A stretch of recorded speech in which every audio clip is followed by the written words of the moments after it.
Siobhan, delighted to have you on the podcast.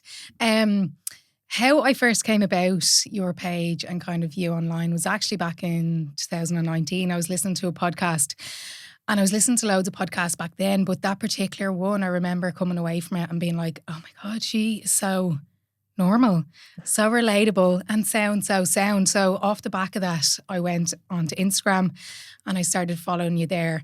And yeah, I've been following you since 2019. So I said to you when I first saw you outside, I feel like I know you, but I think it's great because there's a lot of things that we can talk about on the podcast. But one of the things I love most about you and your page is, well, since I started following you, I get the feeling that you don't conform to societal norms. And that is something that I absolutely love because I feel like in the past, only the past 5 years, I've kind of started being aware of myself and growing. But before then, I was absolutely terrified by the judgment of others. And it really dictated how I lived my life. And I've said it on this podcast before, but I never really felt like I was me, my authentic self. I was like a shell of a person. And I look at you and I'm like, you did all of these things that didn't kind of, conform with the things that we're told to do. And I just felt that was so inspiring. So, maybe take us back to the start. I think the first one is the fact that you were studying maths. I think it was for actuary. Yeah. And then you're like, you know what? I actually don't want to go into this field. And you started studying for a personal training course. And also, I think it was off the back of maybe struggling with weight loss because I myself can relate to that. So can you chat us a bit about not, going into the job that probably everyone was like, what is she fucking doing going on? No, that's actually because I was shite. Okay.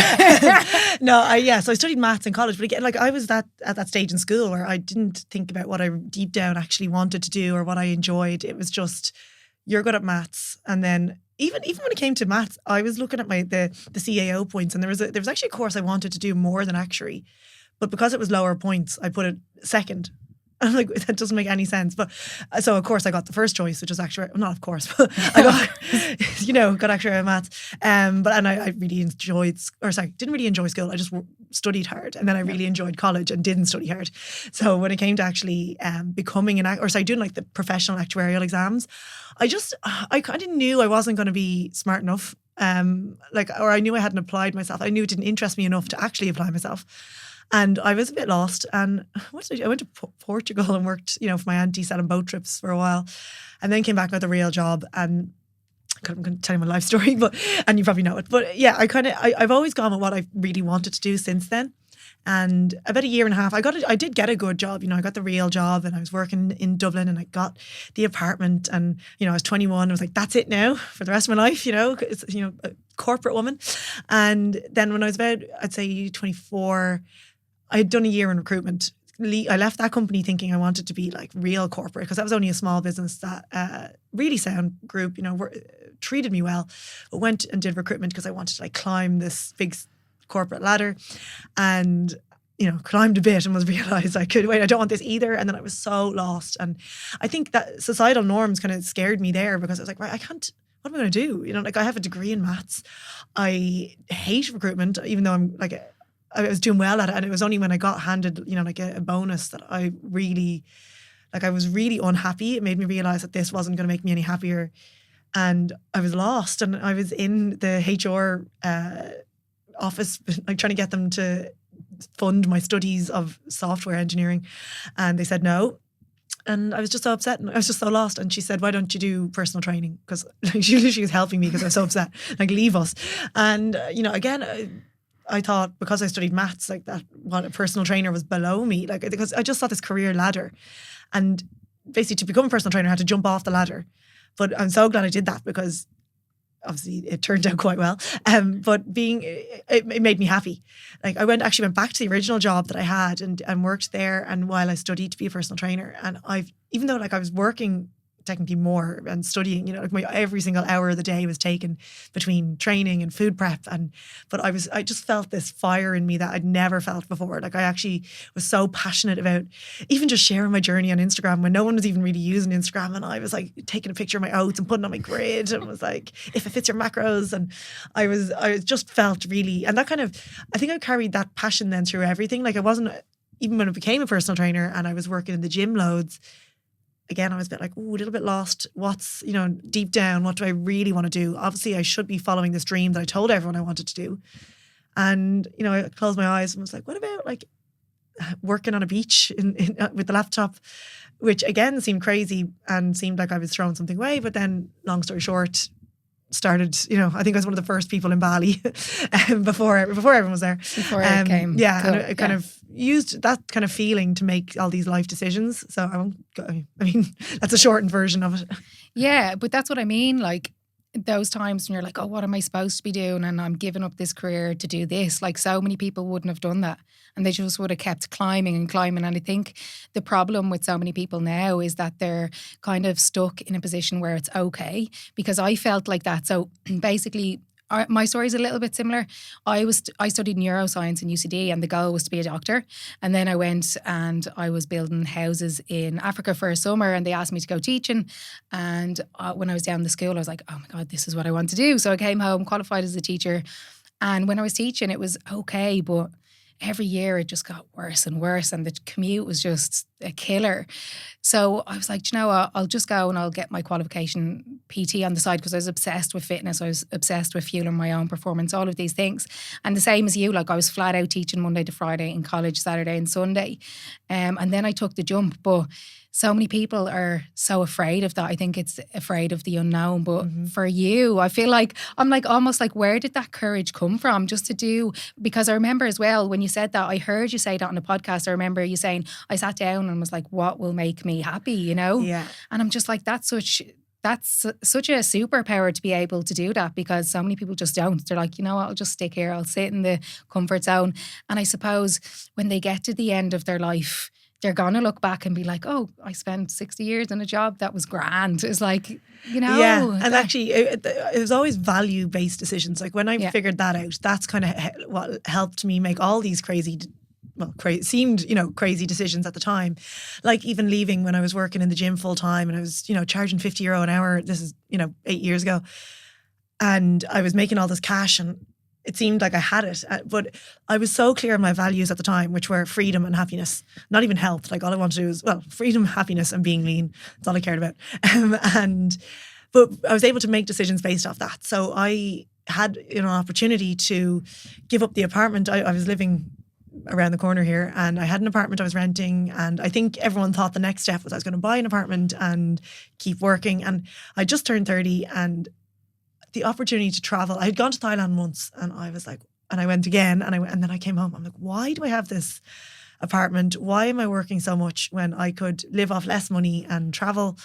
And the starting to travel was a huge drop in money because I had started online coaching, but even then, this is before, like again, it was so early in the day where, you didn't know if online coaching was going to last or what it was. It was so new, but I gave up the whole gym and all the PTs but that huge drop in money, I didn't care about because I knew I was making it based on my goal of, working on the beach. And because I think money is a big thing when people are struggling to make decisions, but I was always trying to share that message, being like, we don't need that many things. I could be, you're talking, even saying that now, it's from a place of privilege. Like I'm really aware of these things now going, when I was in my 20s going, guys, quit your job, Now I'm like, okay, I understand. But I still think it's good to kind of make people think, I used to think that I remember when I had the apartment before I left, the guy next door got this amazing new car and I was so jealous and I was like, I really want one. And after a while I realised he was never there. And I was like, that guy's working all day. And I was like, imagine he just didn't get that car and then maybe he wouldn't have to work so much. But I always reduced it kind of to that where, maybe work a little bit less and spend a little bit less, which isn't possible for everyone, especially if you're on a salary. But that's the way I saw it with the personal training. I was like, okay, I could work less, spend less and have more space in my life to just live. So that whole freedom and happiness, just having those values in the back of my mind, because other friends might have security as a value, and that's why they're saving for their mortgage and they want to get a home before they even consider traveling. And so as long as anyone is happy or is content in their decisions based on their own values, I think that's what's really important. I don't think everyone should quit their job and go traveling.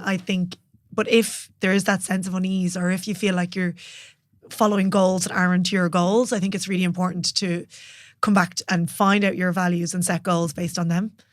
Yeah, I love that, because I think you're talking about values there, and I totally agree. But I think people think that money is a value for them, and I think they relate, I suppose, having more money to increased amount of happiness. And and again, out of privilege, I know, I'm not struggling for money, so it's easy for me to say, but I genuinely think that, very little is needed to make or to live a happy life. And I'm the same. Like, one of my biggest values at the moment is to be able to spend my day as I wish and be able to spend as much time with my girls as possible. And I remember when our girls came along, if I had still been teaching, they were 7 weeks premature. So they were in the NICU for like 2 weeks. And if I had been teaching, I would have missed all of that time with them. I took, I think it was 4 months off, complete another work. And again, I was in a position to be able to do that. But that resulted in me having a massive decrease in wages that year. But it was just like, every choice that you make has a consequence. But I think a lot of people are chasing the wrong things because they're told what to do. Like, I think I mentioned this on the podcast last week. I listened to a podcast with Robin Sharma, and he was like, I did everything that society told me would make me happy. Like, he had the Ferrari outside of his house. He was living in a mansion. He was the top lawyer in Canada. And he was like, I was fucking miserable, because we're chasing things that maybe we're told will make us happy. And I always say, listen, like, when you're a kid, when you're a teenager, even in your 20s, nearly to your fucking 30s, you still, I think, don't really know yourself. So it's okay to be like, oh, just get on with it, do what everyone else does. But in order to really live a happy life, I think you have to start this came to me at my 30s. I had a big revelation when I turned 30, and I was just like, what am I doing? And I started to question everything that I was doing. And you mentioned before about awareness, and I agree that you have to be aware of, I suppose, your behaviours, your values, all of these things before you can actually change. Because, if you're not aware, there's nothing, you don't think anything's wrong. But I just want to circle back there. You were saying you moved to Bali. And when you were over there, you were doing online training. Yeah. And that just leads me into one of the things I want to touch on as well with you, because I love your philosophy for, health, fitness, and especially weight loss, because, I work with people, 99% of the people I work with are looking to lose weight. And my approach is very similar to yours in terms of, I think the big word for me is consistent.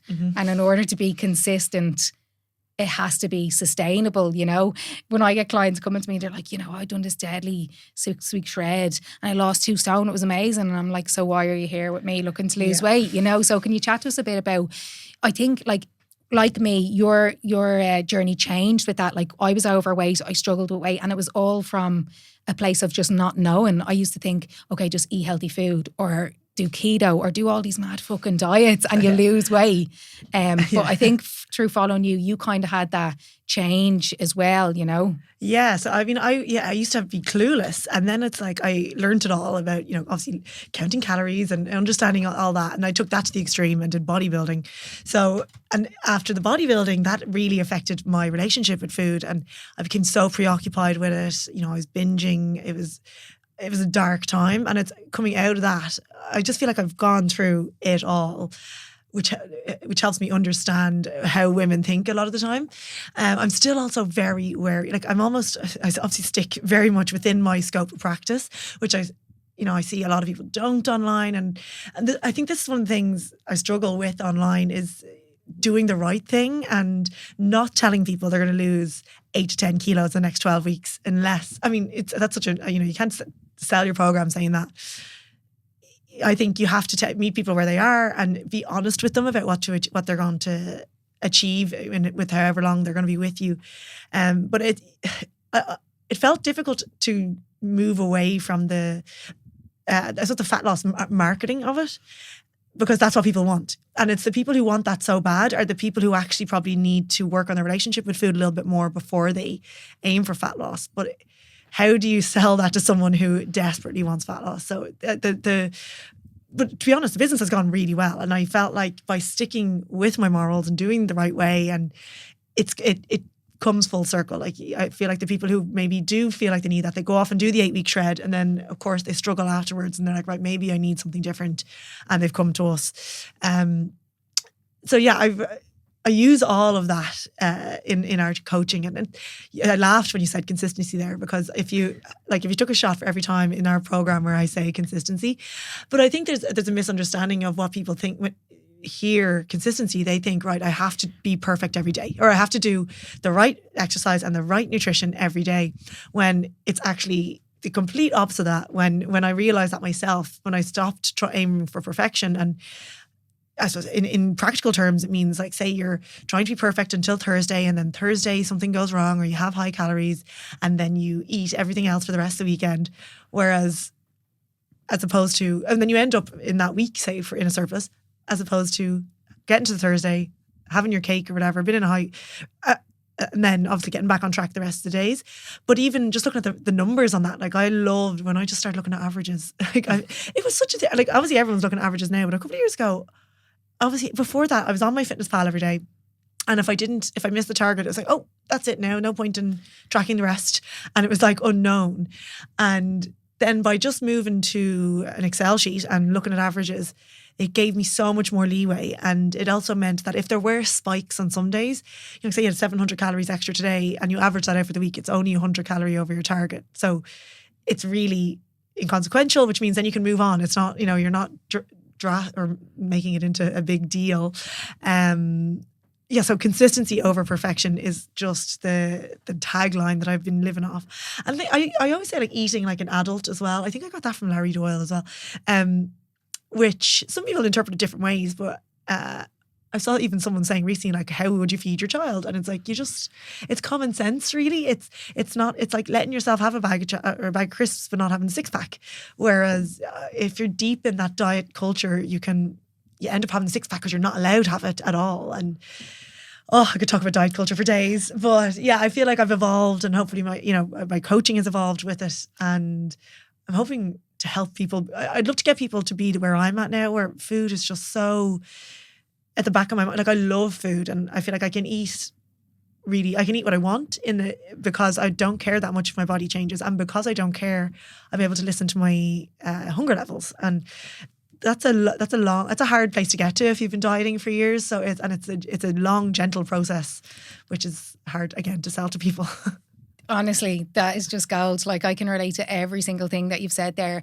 And you saying, honestly, I just want to get people to where I'm at. It's literally what I say to my clients every single day. And I call it food freedom, in that, like, nothing, there's no anxiety around food. Yes, you have that baseline education of calories, calories in, calories out, because that's how it scientifically works. But it's not basing all your decisions on, numbers and stuff like that.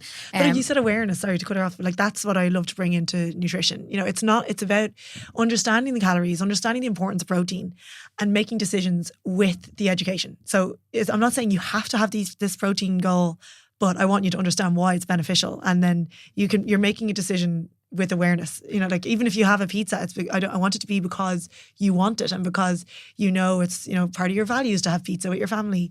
And it's that awareness, and even that kind of just slowing down and being mindful with your food, like, that really, I suppose, leads to a bit more peace of mind, or food freedom. Yeah, and having that awareness comes from you and me educating people, because, all of these fad diets and diet culture and slimming clubs, they basically are preying on people's weaknesses. And we know that people prefer being told what to do because it takes the thinking out of it. It's easier, so do this, don't do that. But it never actually puts the power in the person's hands.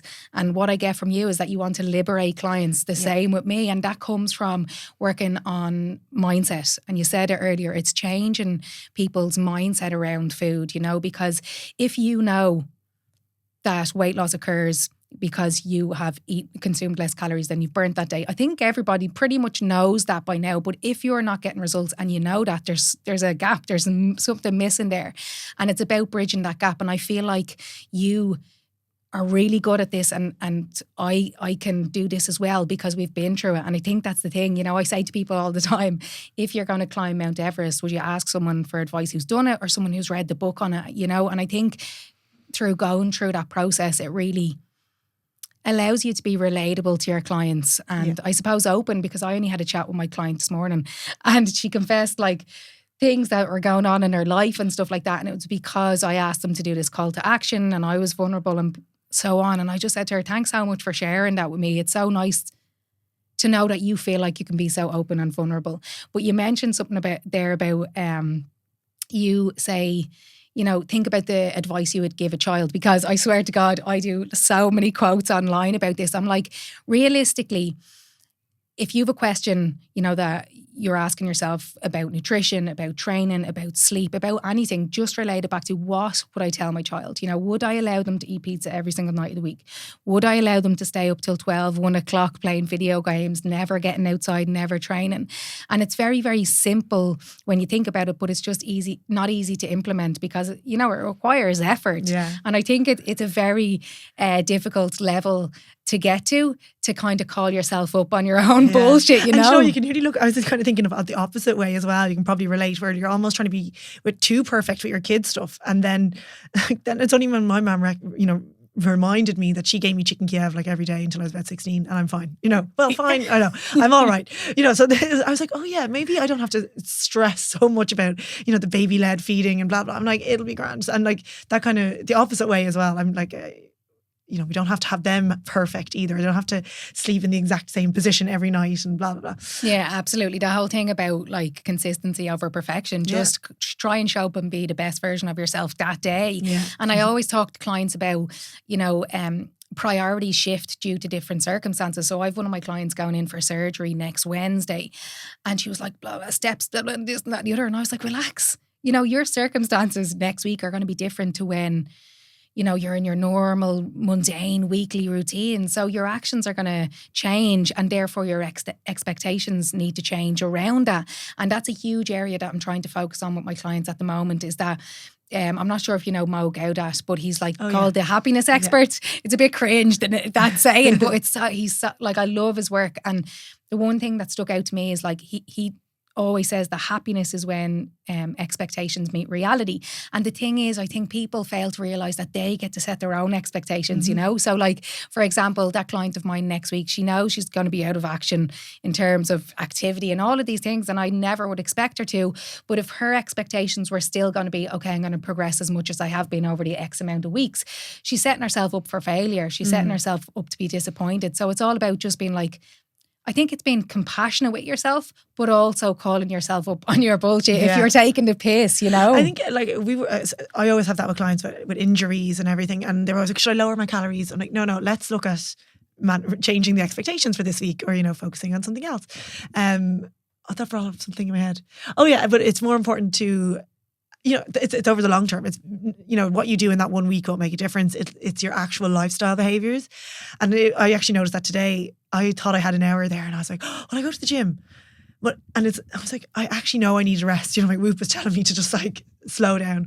And, it made me think, I was like, I don't need to go to the gym today, but it's such a part of, and it's not from a place of like, oh, I should be, it's just such a part of my life that it felt like, it's almost odd to take a rest. But that's because training is so important to me, all these different modalities and just being able to move and for the long run, or for old times, training is so important. And I think that's what I'd love to get people to. They don't see it as like a 6-week challenge where they have to do these exercises for 6 weeks and everything will be different. They have to understand the benefit. Again, it's like nutrition. It's like understanding the benefits of resistance training and doing it even if they don't want to, or else not doing it, and understanding what will happen if they don't. Awareness as well, yeah, all about the long term. Like when you said there, like this is forever. I have an episode of the podcast, it's called Consistency is Forever. It's not like let's work with Kellie or Siobhan for like a couple of months and that's it, then I've reached my goal and I can just go back to the way I was. No, it's about changing your lifestyle. And again, are your actions aligned with the goals or the values that you're saying that you want, because like I remember one of my clients was like, this was years ago, oh, I'm disappointed I didn't lose weight. And like not in a bad way. I just hopped on a call with her and I was like, looking at our logs being like this. And it wasn't out of place of judgment, but it was just like, how can you actually expect yourself to have lost weight that week if your actions aren't in line with that? And I'm not saying that you have to lose weight every week. And I think it's actually quite the opposite. My coaching is trying to drill into clients that you're not supposed to lose weight over Christmas. You're not supposed to come back from a holiday lighter. It's just madness, but it's not a linear process. And I think people thinking that it is and catastrophizing holidays and catastrophizing a meal out is actually what leads to them not being able Especially adhere with to. women, like especially if you're starting resistance training and you're not seeing, the scales will be all over the place. Now they will, downward trend, but it's that like resistance then when they think, oh, this isn't working. And I'm trying so hard to explain and, educate on why we don't need the scales to drop now, but to mean that we're not getting the results we want in the long run. And it's just trying to get them to stay the path for a couple of, I'm like, it'll come. But, and then you have people then, if they do manage, if they get to the end, they're like, they don't even care anymore about the scales, which is again, the goal. I love it. I absolutely love it, because 2 people messaged me yesterday and they were like, I totally know what you mean now about the scales coming down as just a byproduct of how you're changing your lifestyle. Yeah, like don't use it. That's a big thing. Like I have it in the check-in form and I have it as optional, but I'm like, you can have it there because and I think it's interesting, especially if you do it daily, to see the fluctuations, but don't have it as the, I don't like having it for my coaching anyway, as the way to make decisions. Like I wouldn't change calories based off, well, unless we're looking really closely, as if, if everything else is nailed. But I just think it's such a variable that I make decisions more off measurements, how they're feeling, all that. But I'm like, you can go by the scales, and I weigh myself because I'm not that attached to it. There are people who I suggest them getting rid of the scales. They're like, God, I couldn't. And I'm like, you're the exact person. If I said to you, put the scales in the bin now, and that makes you anxious, like that's a sign you need to work on this. Like you take the batteries. I was like, if you don't want to get rid of it, just take the batteries out and see how you get on for a week. And of course, they're focused on how they're feeling, and they realize that everything they're doing, that they're fueling their body, they're training, they're walking, they're being mindful, that they feel good, and they're then, without stepping on the sad step and realizing and letting it ruin their day, they're getting on with their week. And then of course they will lose weight because they're doing everything else. We're working off measurements, or working off how they're feeling, but they're not letting. It's a resistance that some people come up with when they're like, oh, this isn't working, I put on a pound. And I'm like, yeah, I've probably put on a pound last night as well, but does not mean we're not in line with your goals. Yeah, and it's not a pound of body fat, you know, and it's mad because you're saying there about using the scales, but not as the be all and end all in terms of metric for reducing body fat, because let's say the scales didn't go down this week, and I asked a client, honestly, do you feel like you've nailed the week? And they're like, yeah. I'm like, well, then it's not an issue of body fat. It's hormonal, it's fucking water, it's whatever. There's so many things that it could be. But it's just mad. Again, like if you were to ask your client, or not client, your kid, did you have a good week in terms of training with whatever? And they're like, yeah. And I'm like, well, that should be good enough. But it's really difficult because of diet culture, because these things that are ingrained in our mindset. But you mentioned change earlier, and we were talking about expectations, and I just wanted to ask you, because you became a mother, you were saying your daughter is 9 months old, and massive congrats with that. But did your expectations changed in terms of what you expected from yourself with health and fitness after? Because I know, well, mine didn't change when the girls arrived, but they quickly changed after, because I actually used to compete in Ironman, and our girls arrived on the October of 2021, and I did an Ironman event for the August 2022. So I started training in must have been about March, and I was out on the bike, right, let's say for 5 or 6 hours, and I was like crying, being like, I'm such a bad mother, because I'm like, I could be spending this. But very, very quickly my expectations were like, Kellie, I was very naive, I think. But like, again, so what? I didn't know that. You only know after you go through it. But I quickly was like, you know what? I'm actually just happy with being able to train 3 or 4 times a week for like an hour or whatever, So, yeah. Yeah, I didn't know what to expect. Well, I mean, so as soon as I realised I was pregnant, I had to stop doing jiu-jitsu, which was my one true love. And I was just so excited. Like when I finished, I was like, when I had the baby, I was like, oh, I just can't wait to come back to jiu-jitsu. Like I kept up my CrossFit when I was training. When I say kept it up, I actually went back to it. I hadn't really been doing much of it, but then I just knew I needed, I suppose, the social side of it, and like just to keep moving. And anyway, that's another story. But so after I had the baby, I think I was really easy on myself. I actually think I kept my expectations quite low. I kind of had this idea that was the end of it. Like I felt like I was giving up everything for the baby, and that, my life was no longer mine. My body was never going to be the same again, and I would just be a mother. I don't know. I think my expectations weren't that high. Sort of the opposite to you. I was like, I don't think I'll ever have time to go back to the gym now. Mainly because I was on my own most of the time. Like I'm not with her dad, and so like it was grand. So he'd be there, and I'd then go to the gym for an hour, And of course felt awful and just never thought I'd get back to it. And then I've actually really struggled going back to jiu-jitsu because I was given my blue belt, which is, the step above the white belt, when just as I realised I was pregnant. And like, it's this running joke that you work so hard to get your blue belt and then other people disappear. And they're like, don't be a blue belt that disappears. And I was like, It's not my fault. And then within that moved country. So started a new jiu-jitsu gym with a blue belt. So, that's kind of like a little target. Like all the white belts always want to beat the blue belt. But I was like, I haven't trained in a year. And jiu-jitsu is like a language where you have to kind of keep practicing it. Like it's all, you learn moves and you have to remember them by doing it all the time. So and then I was like, everyone said, once you get back to it, it'll all come back to you. But I was struggling so much to find the time to go to a class. Like even obviously there's not that many classes on a week. And I just found that I really struggled with my identity. I was like, I used to be so good at this. I'm showing up this week. I'm like, what's the point? Well, I just quit for a while until things, and luckily there's such a sound group of women in Team KF and Swords, and they kind of made me want to go. Like even though I'm so shit, like there was other girls who just had babies there, and it was just such a nice community. But I'm rolling with people, and I'm like, I used to know what to do here, and I'm so frustrated. And then I just have to remind myself, like, things are different now, okay? You used to train like a professional athlete, every day nearly. And now you're a mother, you train when you can, you just want to go and enjoy yourself. So go in and enjoy it. Don't get frustrated about where you're not. So yeah, and like I've gone back to just doing like CrossFit style training, just kind of functional fitness training. Again, just to enjoy it for a bit, like for a class, just to get out of the house when I can. But I don't put too much pressure on myself. Like if I don't get time, because it's really hard to know when I can or when I can't. And so yeah, I think because my expectations are low, I'm really enjoying it.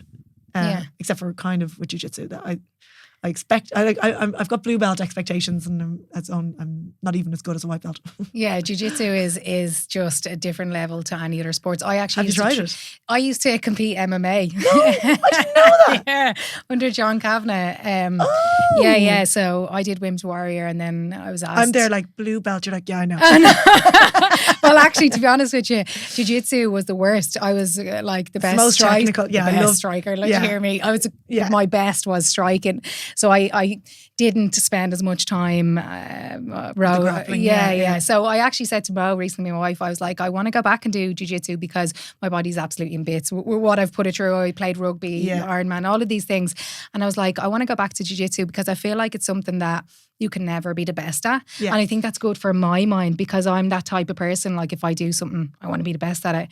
I think it's just good for that thing you were saying about enjoyment, I love it. I mean, I could talk about it forever, but I just think it's such a great sport in that, I did striking. Well, I mean, I did striking. That's all. I never actually competed. Like, but even getting to sparring, I was really like, oh no, I actually don't. I was too worried about my brain. I was like, I don't want to get actually hit. And I always felt like I could never really perform fully when you're just like hitting pads, or even if you're sparring, like you're never really sparring full steam.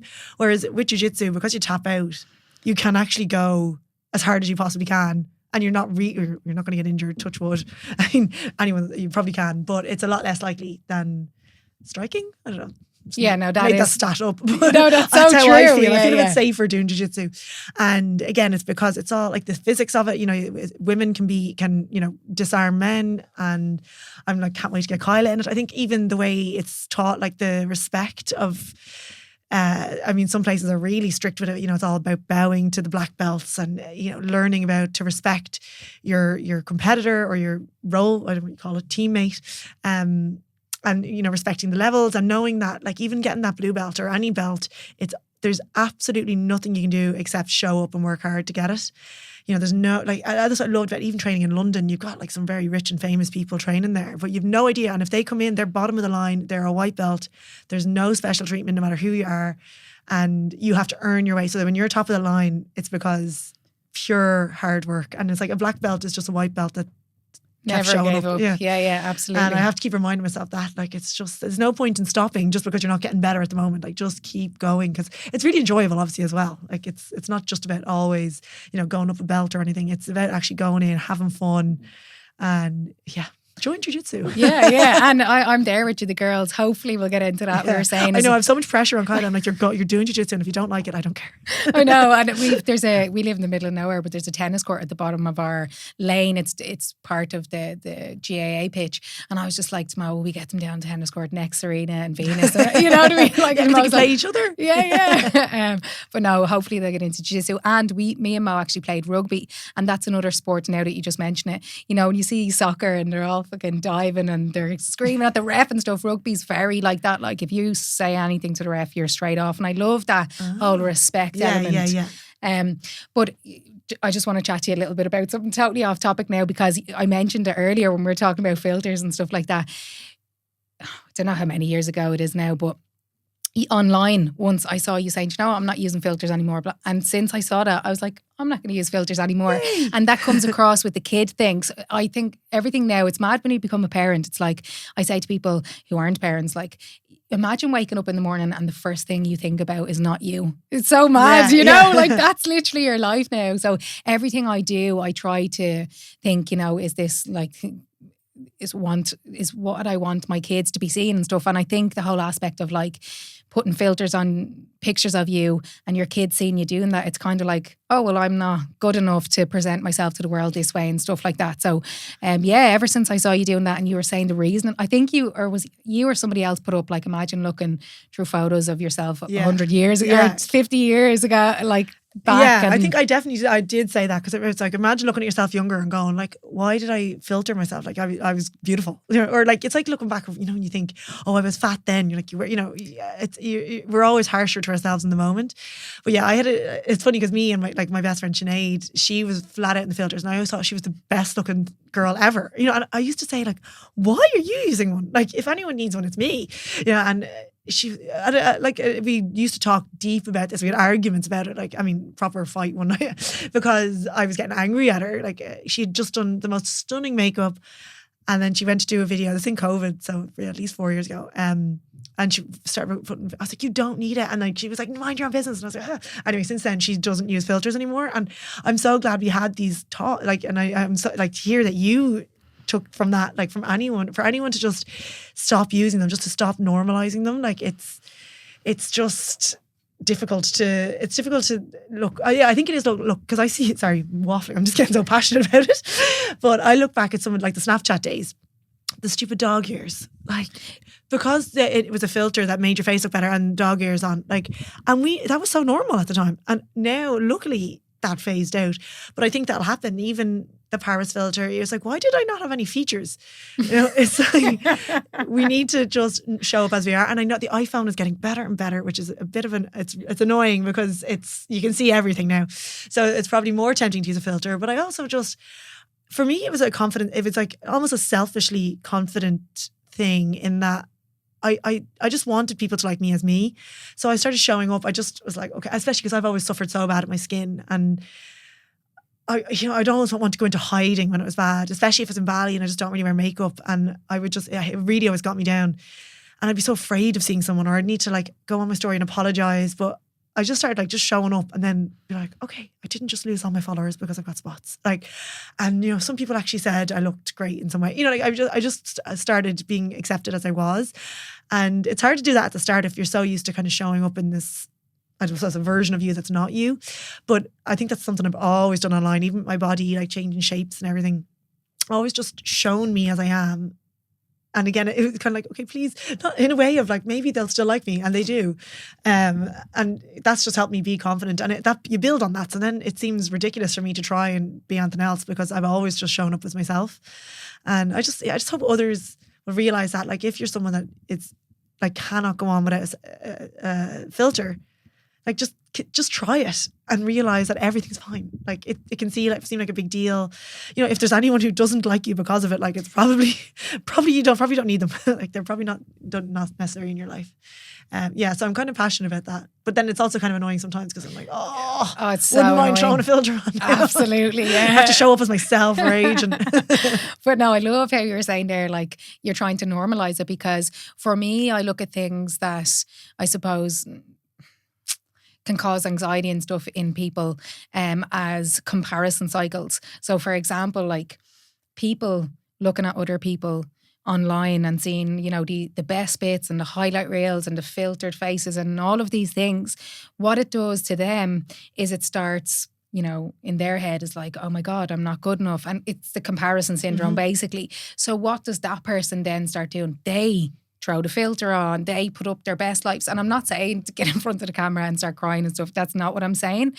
But the reason I asked you that question is because I just feel like your page is just so good for, you know, actually seeing the real life person. Yeah. And it's something that I try online as well. You know, again, I'm not going to be on saying me and Mo killing each other. I'm not going to be on crying, but I do try and bring as much as myself online as possible to normalise real life, you know, and to stop people getting into those comparison cycles. Because if we all just stopped, then we all wouldn't be compared. It's so difficult.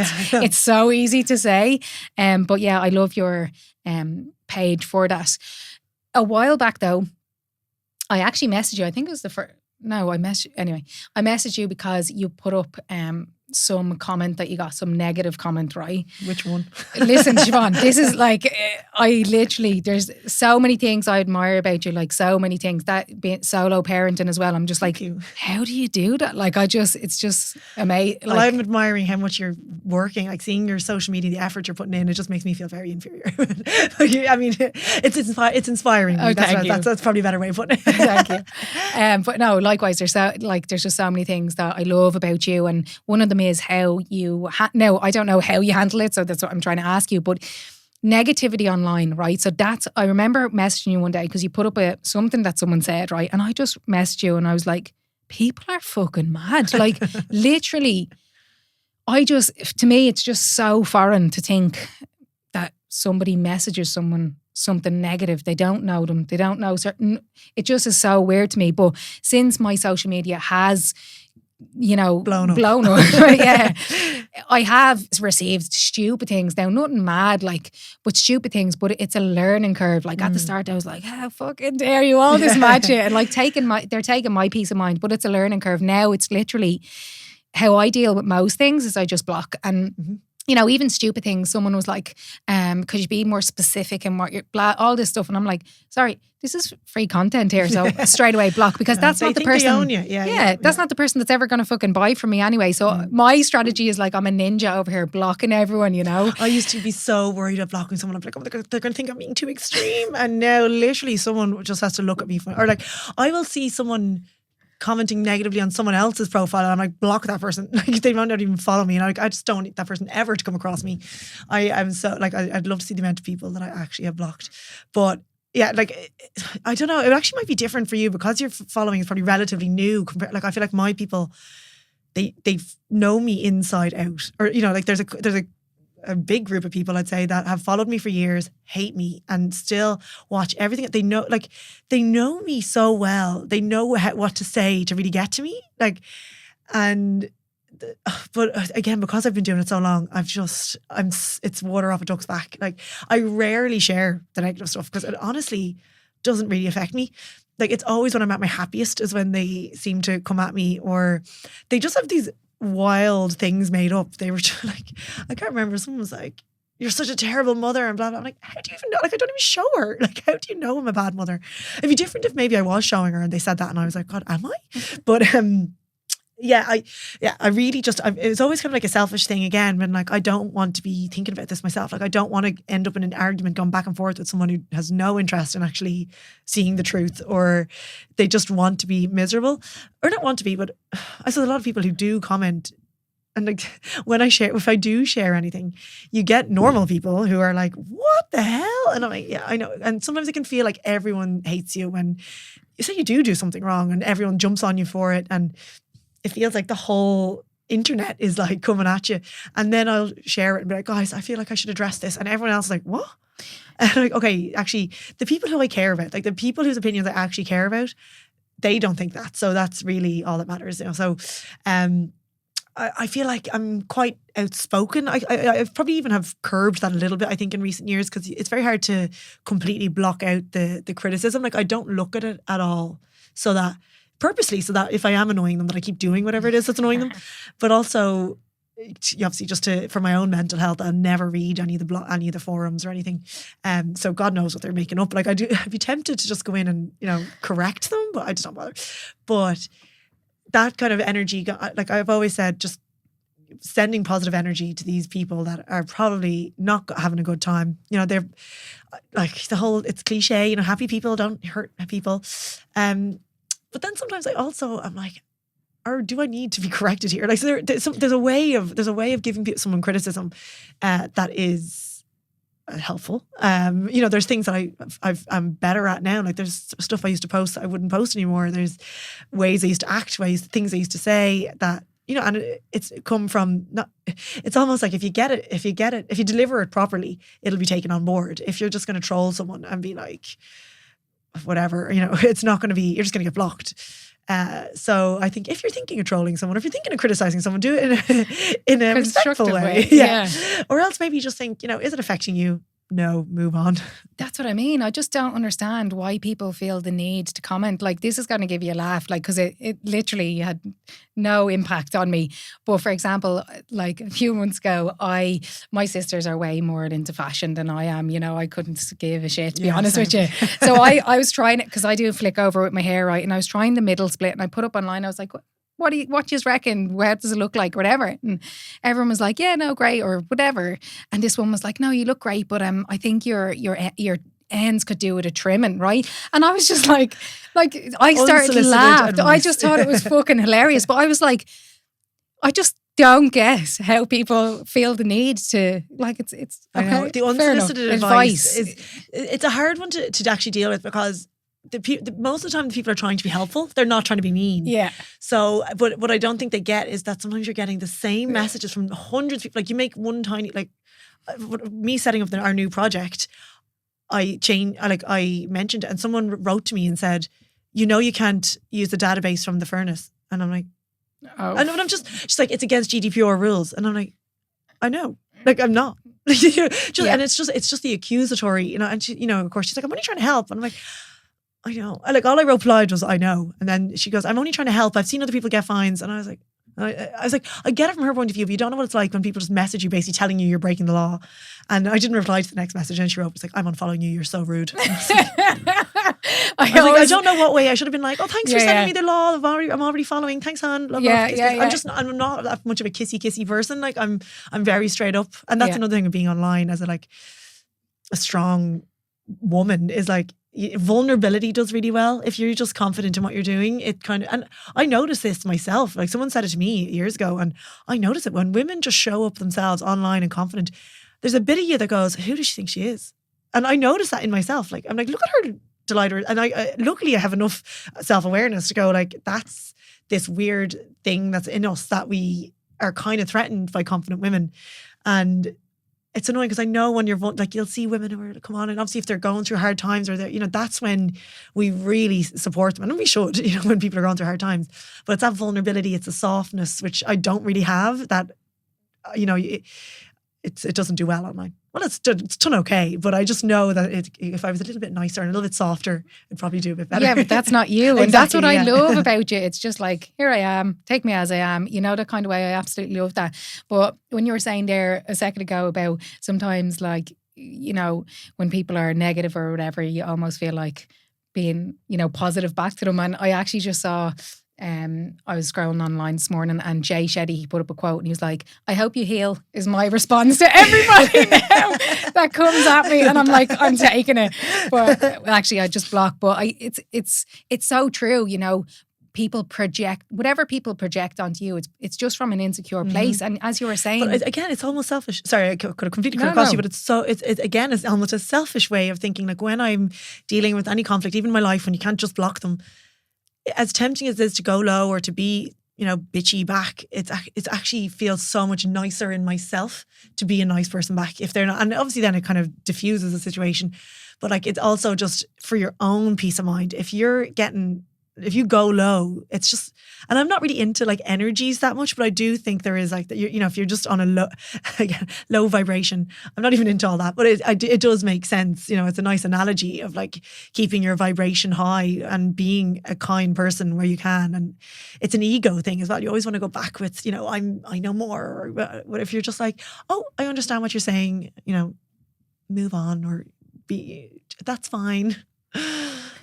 I'm kind of struggling saying that. Like, it's not nice. It's not easy, but it is better for your own peace of mind in the long run. Absolutely, you know, not allowing them to take your peace of mind. And yeah, I agree with you. It's so difficult. Like, this has been, because as we were saying, like my following, yours like grew over the years. Mine has just shot up, and with that comes loads of stuff, like, you know, this whole thing of people trying to just be carbon copies of whatever seems to be working at the moment. You probably saw. I've never done that. So yeah. I think that's why, like, I see someone do something, I'm like, oh, that's amazing. And then I'm like, God, maybe they copied it off someone else. I don't know, because I've never Siobhan, you're copied stuff, but I'd say you're getting, because what you did, the 6 weeks of videos that you did, I was like, that was genius. Now I love what you do, so I'm just gonna presume you came up with it. But I'd say you've had so many people copy you. This is what I'm saying. I was gonna give you an example. I actually laughed about this, right? But this woman commented, and I don't look through comments, but you know, if you're online, it comes up as a banner thing. And I'd look at them then, and this woman tagged this other PT, right, and said,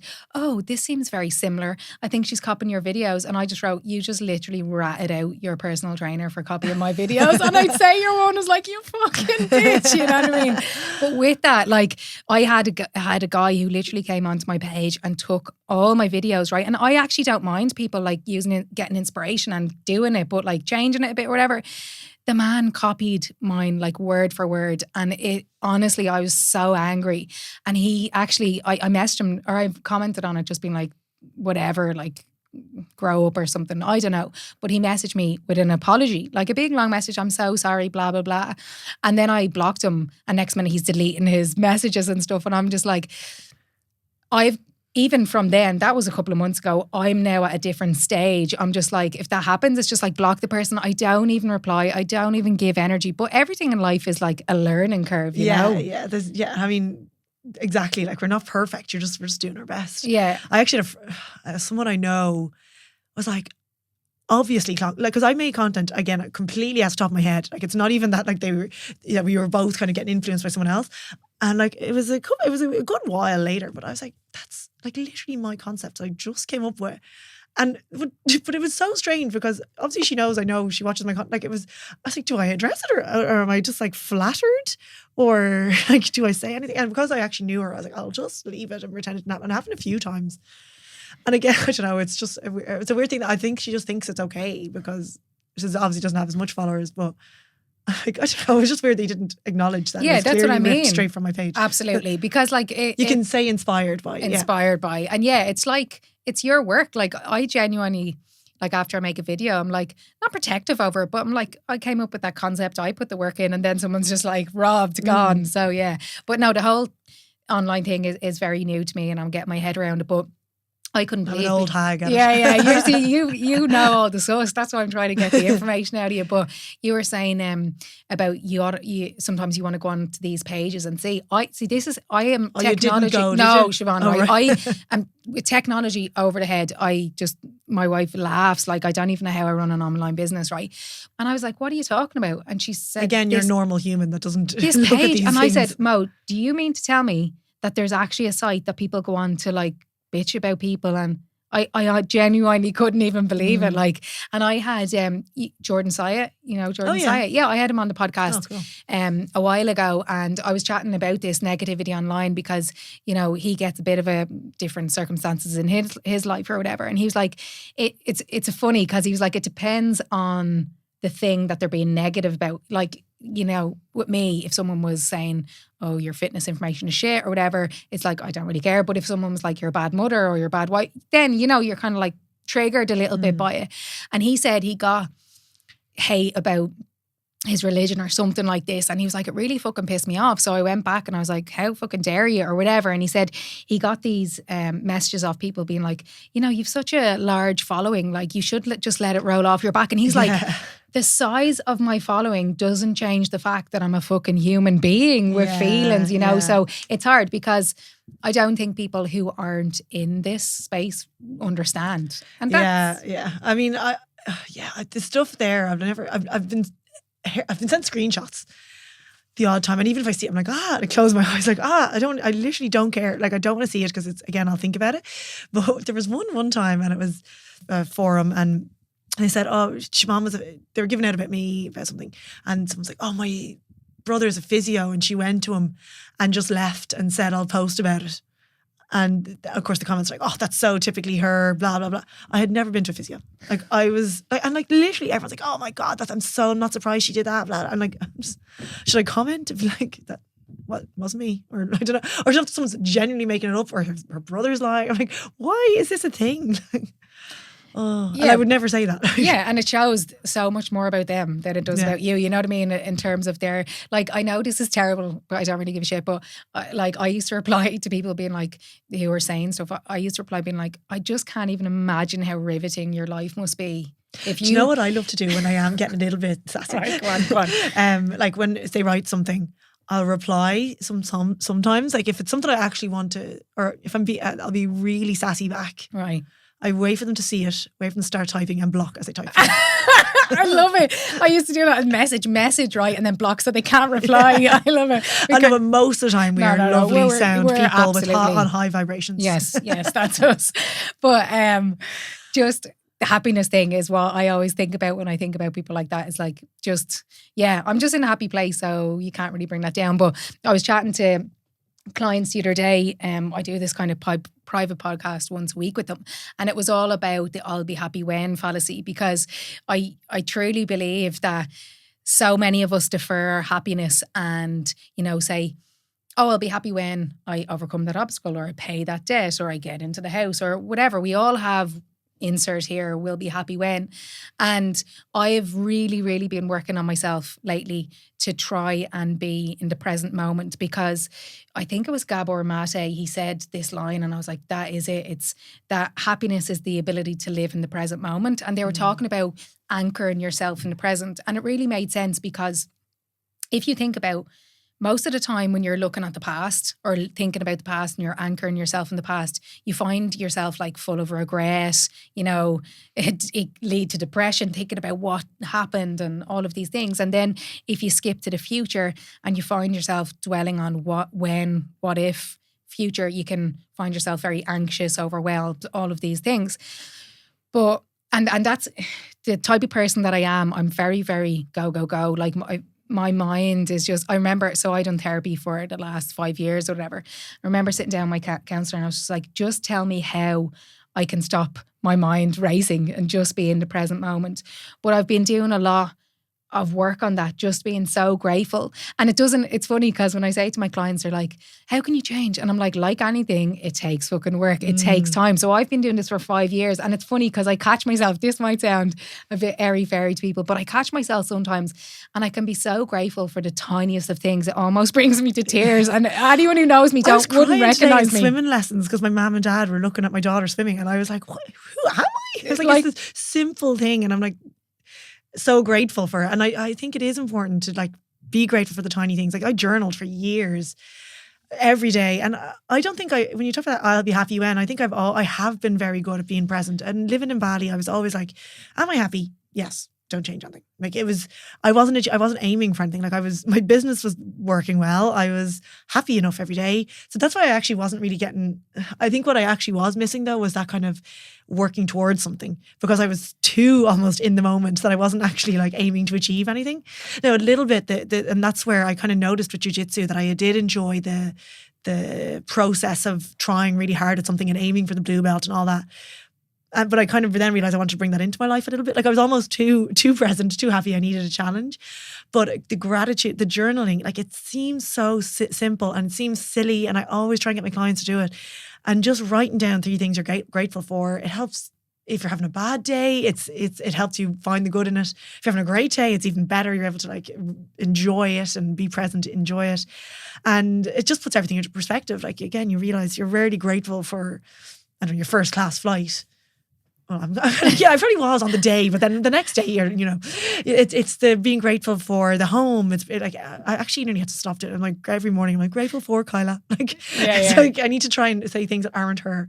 But it's those small little things that help you stay present. And what I actually kind of said there was, am I happy? Yes. Don't change anything. Or am I not happy? Right. What do I need to change? And if it means, if you're not happy because of some crazy thing in the future, it's like, what can I bring into my life now to be happy? And it's probably just very simple things like nature, family, exercise.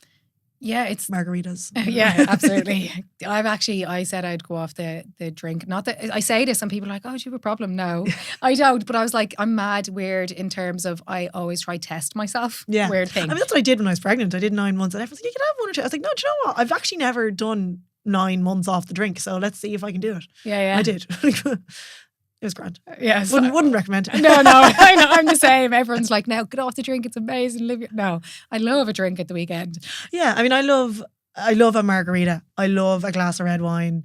I love a glass of champagne. But I'm not like, I don't like, oh, I want to go out and have shots. Yeah. Like I love a drink. So I don't think I rarely drink to a hangover now. Like it's obviously with a child, it's different. But even when I'm out, like it's kind of like, I think it's a bit of old age. Like I feel like, oh God, I better get a water now. Whereas it used to be like, okay, how much can I possibly drink before the bar closes? And I don't think it's never really been as much of an issue. Again, I'd always kind of journal about it really and go, is it an issue? Like I'd have a few drinks on Saturday and it wouldn't get in the way of my training during the week. Well, I mean, I wouldn't think so anyway. But that kind of like, as long as it wasn't affecting my life, wasn't affecting my productivity. If I was having like a big night out on a Saturday and I found it rolling into the next week where I was, tired and not able to perform and all that, then it would be like, okay, make a change. But no, I think at the moment I enjoy a social drink and it's not an issue. I don't see any reason to change it. Yeah, absolutely. Personally. Yeah, and I'm the same in terms of the quantity. It's like I'm so old now. I'm like, okay, is it worth it? The next one, and I rarely have more than 2 or 3 drinks. Yeah. And I was like, come on, get drunk, Kelly. I'm like, no, it's just not worth it tomorrow.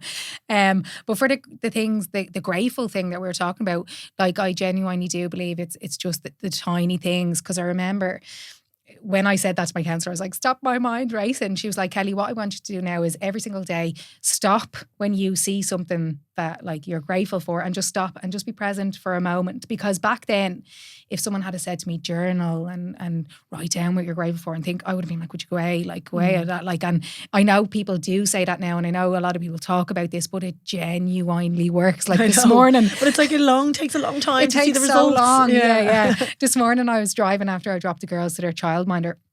And I was driving down the road and I was listening to like Blink-182. I was like obsessed with them years ago. I was singing and I was driving down our country road and like 5 cars passed me and every single person waved and I waved back and I was just like, oh my gosh, I'm part of such a beautiful community. Like the stupidest things. But I genuinely think that being grateful for the things that you have now, while also, I'm not saying, like I said this to clients, I'm not saying don't have goals. It's the actual opposite.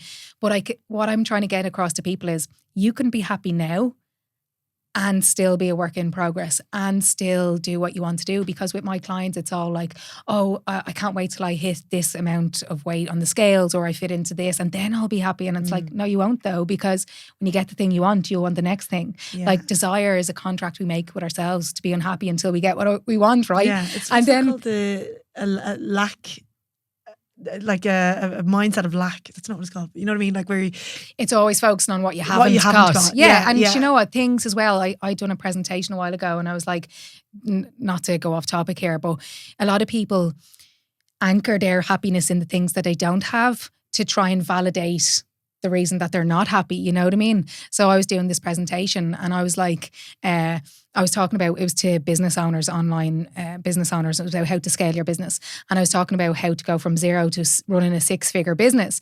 And I could see a lot of people like this. And I was like, oh, I think a lot of people are thinking because I have X amount of followers, that's how I got to here. And I was like, no. I got here with 3,000 followers on Instagram. I didn't have a Facebook. I didn't have a TikTok. So I think a lot of people are like, oh no, but I'm like, it's easy for that person. It's easy for, and it allows them to then justify their unhappiness.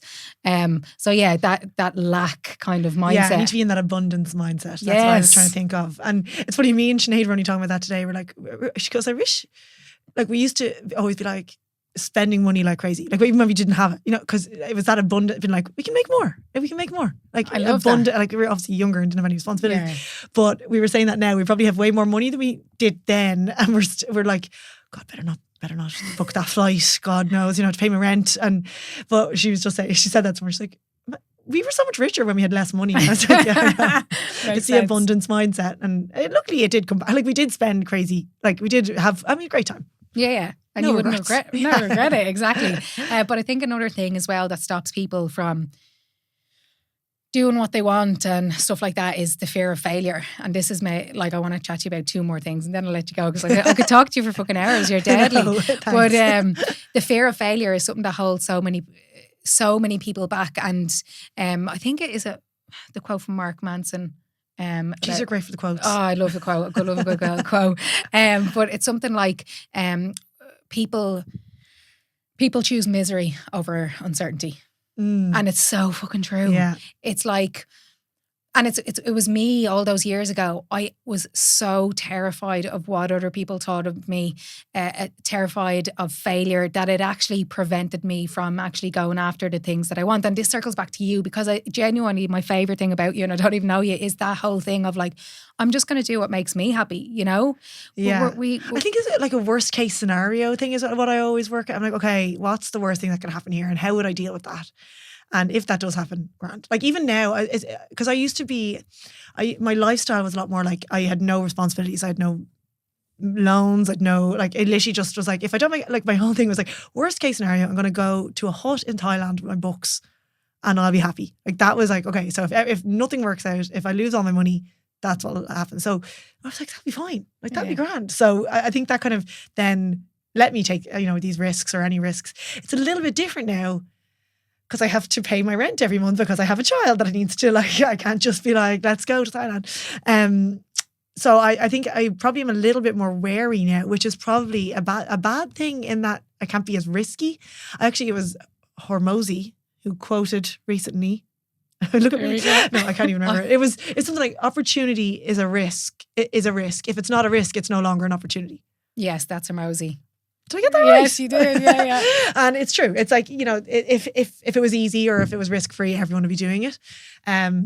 If the failure is, if you're only worried about what people think, then like for me, that doesn't even cross my mind. Like for me, it's like probably now I've a little bit more a value of security. So I'm like, I need to make sure I can just pay the bills. Other than that, I don't really care what people think. I feel like I'm at a point where I can do lots of different things. I feel like there's a lot of potential I haven't tapped into yet, but we're launching a new project, and that's like that's kind of scary because we are getting like experts. Like we're making it really good. Like I think before, I didn't have to take many risks launching the businesses because it like they kind of organically grew. I didn't have to like make any big investments. So it was like, if it makes money, grand. If not, we'll pivot. And like this one's not too different, but there's definitely more investment going into it. There's more time. I have a partner. Like I have to work, and like it's a good thing as well because it means that I'm more motivated to work because like I have to make it work. But it's not that risky. Like it's like I feel like, again, I'm just thinking failure to me is now if I run out of money, and then it's like, okay, well, what could I do? I'm like, I'll do anything. Like I'll just figure it out. Like again, I'm not career driven. I'm like, I'll just do whatever I need to do to make enough money to do what I want to actually do, which is just sit on the floor and play with Kyla. Yeah. And I love the way you said there about you used to do, or maybe still did, the worst case scenario thing. I love that. And when you said that, I was like, that reminded me of, This Is Us. Have you ever watched that? The triplets. No, it sounds familiar though. It's so good. This Is Us. Yeah, This Is Us. They're triplets. Anyway, Randall, one of the triplets, him and his wife used to always, before something happened, sit down and, okay, what's the worst case scenario, right? And they used to rattle off all these worst case scenarios, and it was brilliant, It might send some people negatively. Like it might be people like, oh God, maybe that will happen then. And then maybe people haven't thought about what the worst thing is, and maybe it is bad. But no, because if you think about the worst thing that can happen, you feel like you can deal with it, then that would probably allow you to go and do the thing. But also another thing is that it's okay to change your mind. And that's one thing that I've noticed across your social media, because and that's how I opened this podcast, is that I love that you don't conform to what you're told to do. So for example, the maths career to the PT career, living in Ireland, living in Bali, maybe not wanting kids to wanting kids, and it's okay to change your fucking mind. You know, we used to think the earth was flat, and I think people, you know, hold so tightly to their fucking beliefs that I think people still think I'm lying about changing my mind. Like they're like, she doesn't actually want that kid. I've heard that.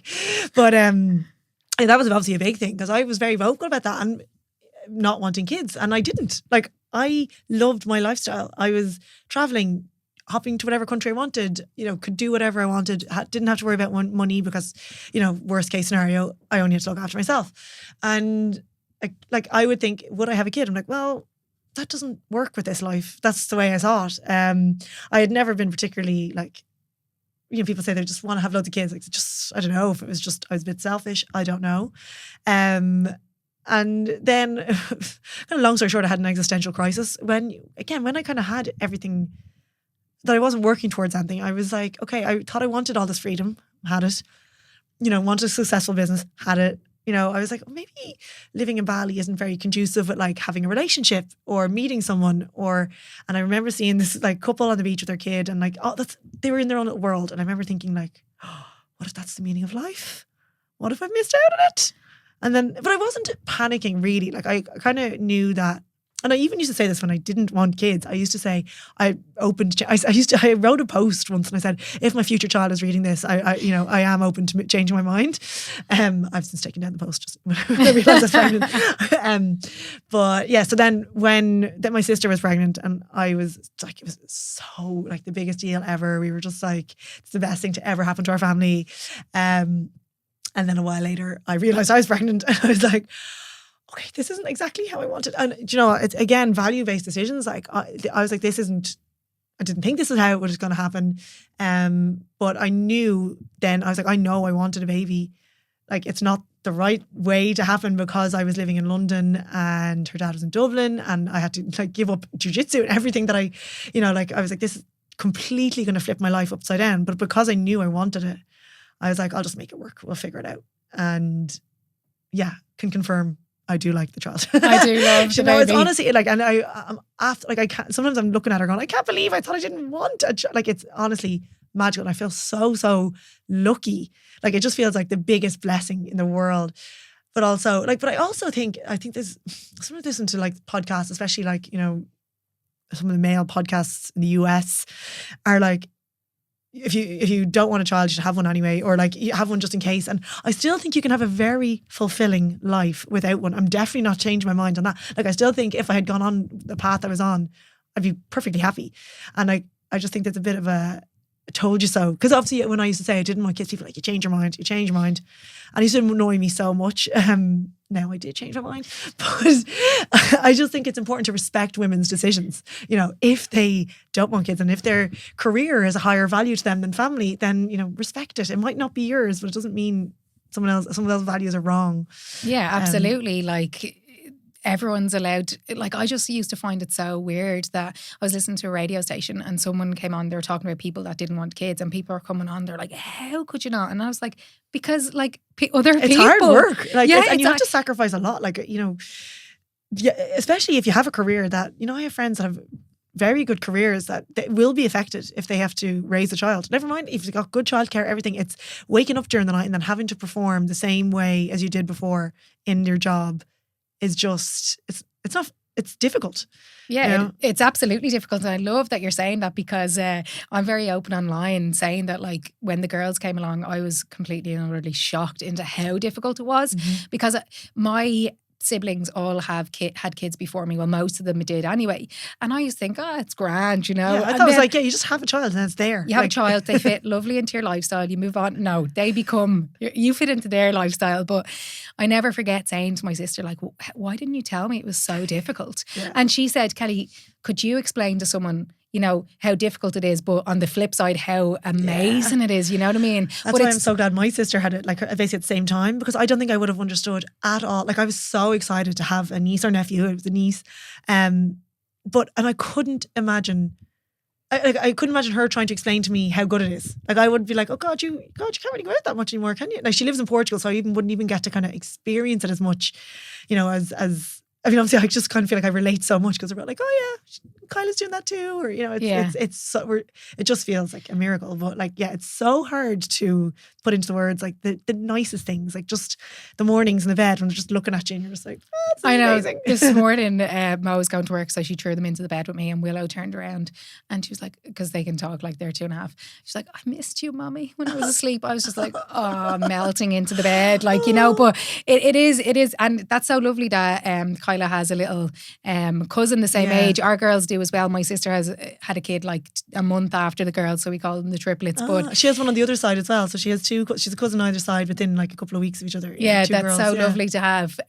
But yeah, it's so difficult, and I'll never shy away from that because I'll never forget, like, when the girls were about 5 months old, I had them in their pram, right, and I was walking around Glendalough and I was coming up on this weird looking thing and I was like, what is this thing? It looked like this mad contraption, right? So as I got closer, I realised it was a triplet buggy, right? And if anyone says, I don't know how you do twins, I just always say, I just don't know how triplet moms do it or dads do it. And I came up anyway, and it was this couple, and you could just tell all over the place, right? Didn't know what day of the week it was. And I came up beside them and we kind of gave each other a look, and they were like, oh, how are you getting on? And I said to them, how are you getting on? And they were like, no, we're fine. It's amazing, blah, blah, blah. And they were like, how are you getting on? And I was like, oh, I'm struggling. Like, this is so difficult. And next minute, the woman started to cry and she just broke down and she's like, oh my God, thank you so much. Nobody understands how difficult it was, right? But I thought to myself, she was pretending to me that she was getting on so well. And then I would have pretended to her, and we would have, and she would have went and said, oh, she's finding it so easy. And I would have went, oh, she's finding it, that kind of way. So it's about... It's a hard thing online as well. Because, there's obviously nights where I'm so exhausted and Kyla's upset and she doesn't want to sleep. And I'm not going to go on my story and be like, this was a terrible evening. Whereas... if she goes to sleep really early and I'm sitting home, or if I'm chilling on the couch, I'm like, God, Kyla's asleep, it's great. And it's not obviously intentional, but it's, I'm not going to come on naturally because I'm obviously don't plan anything I post. I just do what feels natural. And you just don't naturally post when things are hard. But, and then it's hard. I always want to put into words how great it is as well. Yeah. It's like, I'm just being really sappy. I don't know. No. It is a tough one online because, again, you're not going to come on and be like, oh my God, they're just terrible, blah, blah, blah. But like on Q&As and stuff, I'm always like, yeah, no, it's so difficult, but it's like the best thing I've ever done in my life. Like, and again, I was not, out of my siblings, I was probably the one, least likely to have kids. And then when the twins came along, everyone was saying, I'm delighted for you, all of this, but it's just, anyone who has kids will know what we're talking about. But listen, Siobhan, I don't even know what time it is. I could talk to you for hours. I want to finish up. We could keep going. Finish up with kind of a left field question. And that is, we talked about failures and stuff like that.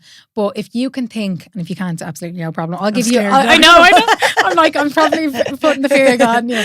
But I'll give you mine. What is the biggest struggle or failure, I suppose, that you have faced in your life and learned from it? Because we were talking about failure, and I genuinely believe that failure is feedback. It shows you the way by showing you what isn't the way. It's necessary for growth. It's a part of life. And for me, I've asked this question a few times to guests, but for me, I've said it before, like I was crippled with the fear of what other people thought about me. I had major issues with self-worth. Acceptance, always looking for external validation. And now, genuinely, I don't really care about what people think of me or expect of me. I just, hold myself to, internal expectations and stuff like this. So I feel like the way I thought about myself, the way I treat about myself for so long, and it was due to shit that happened in the past and stuff like that. But I genuinely think that allowed me today to be the type of person who I am in terms of doing a complete 180. Like I genuinely don't give a shit about what others think of me. Compare that to, say, about 6-7 years ago, I was the total opposite person. And I just think that struggle is just...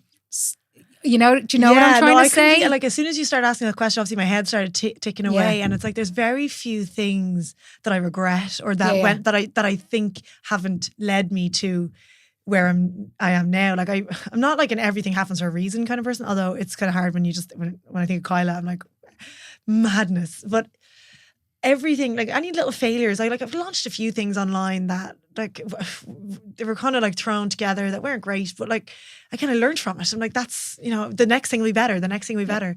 Even with the furnace, like I think I always kind of underestimate how, I don't know how good my things are, but like with the furnace, I was like, oh, there's so many better things we do. Like there's so many better ways we could be doing it, and that's going to be the new project. But I kind of forget that everything, like it is great. And people are still getting great results from it.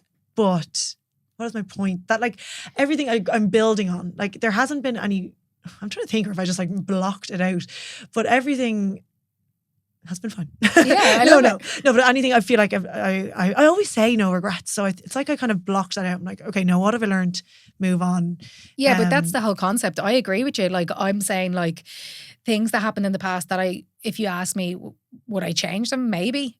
I don't regret them though, because as you're saying, like I, you know, in terms of business, in terms of job, maybe things that didn't work, you fucking learned then what didn't. So now you'll change it. I always think like even I think like dark times where, you know, post bodybuilding show when I was struggling with disordered eating, possible eating disorder, even then I'm like, I don't regret doing the show because it's taught me so much and helped me to be a better coach and understand eating disorders. And again, not to deal with them because they go to registered dietitians, but you know, again, just everything, even just understanding how women think when it comes to their relationship with their, so basically I don't even regret the hard times because that's exactly the question. Exactly, so that's your struggle, and what you've learned from it is now that you're bringing that into coaching. Yeah. And we talked about it. It makes you relatable. It makes you, I suppose, clients feel like they can be vulnerable. I have one regret. And right, go on.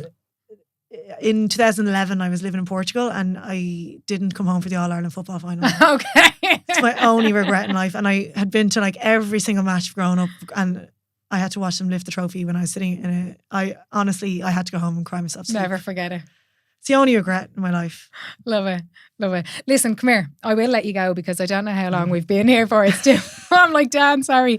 But come here, Siobhan. That was incredible. I enjoyed that so much. Yeah, I just wrote down there, have to get you back on. So yeah, sometime in the future it'd be great. And I'll make a few more life decisions. yeah. Again, not caring what others think. I love it.